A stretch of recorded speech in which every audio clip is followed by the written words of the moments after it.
سلطان کا جب انتقال ہوا تو اپنے ترکے میں صرف 1 دینار اور 47 دراہم چھوڑے ہیں۔ ایک طرف دینی حمیت اور غیرت کا تقاضا یہ ہے کہ وہ ریجینالڈ کو اپنے ہاتھوں سے خود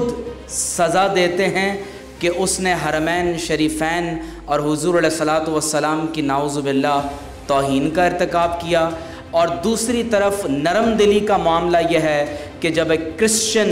عورت کے بچے کو کڈنیپ کر لیا جاتا ہے تو جب تک وہ بچہ بازیاب نہیں ہوتا سلطان اپنی فوجوں کے ساتھ جہاد پر روانہ نہیں ہوتے۔ صلاح الدین ایوبی کا شمار اسلامی تاریخ کے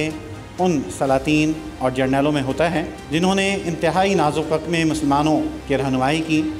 اور تاریخ کا رخ بدل دیا، بلکہ میں سمجھتا ہوں کہ تاریخ عالم کا بھی کوئی تذکرہ صلاح الدین ایوبی کے ذکر کے بغیر مکمل نہیں کہلا سکتا۔ If you read it deep down, you can easily pick up the insights of Hazrat Salahuddin Ayyubi, because 1164 سے لے کر 1182 تک اور اس ڈس انٹیگریٹڈ مسلم ورلڈ کو یونائٹ کرنا، it was really a great achievement, and that becomes possible because of his visionary political ideas. یہ جتنے نام آپ سنیں گے تھیوڈور ہرٹزل سے لے کر کے آج تک کے بینجامن نیتن یاہو تک کے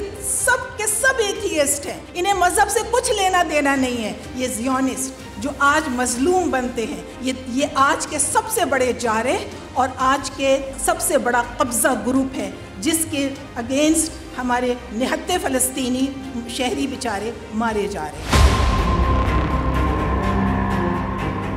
حضرت سلطان صلاح الدین ایوبی نے جس انداز میں بیت المقدس کو فتح کیا، مسلمانوں کی اس مقدس ترین مقام کو حاصل کرنے کے بعد بھی یہودیت اور عیسائیت کے ساتھ بھی اس زمین کا جو انسلاک قائم تھا انہیں اجازت دینا، یہ وہ مذہبی رواداری ہے کہ جس کو آج ہمیں دوبارہ اجاگر کرنے کی ضرورت ہے۔ حضرت سلطان صلاح الدین ایوبی رحمۃ اللہ تعالیٰ علیہ کی شخصیت میں ہمیں ایک بات یہ بھی نظر آتی ہے کہ آپ اتنے بڑے سلطان ہونے کے باوجود، اتنی بڑی سرزمین پر فتوحات کے جھنڈے گاڑنے کے باوجود،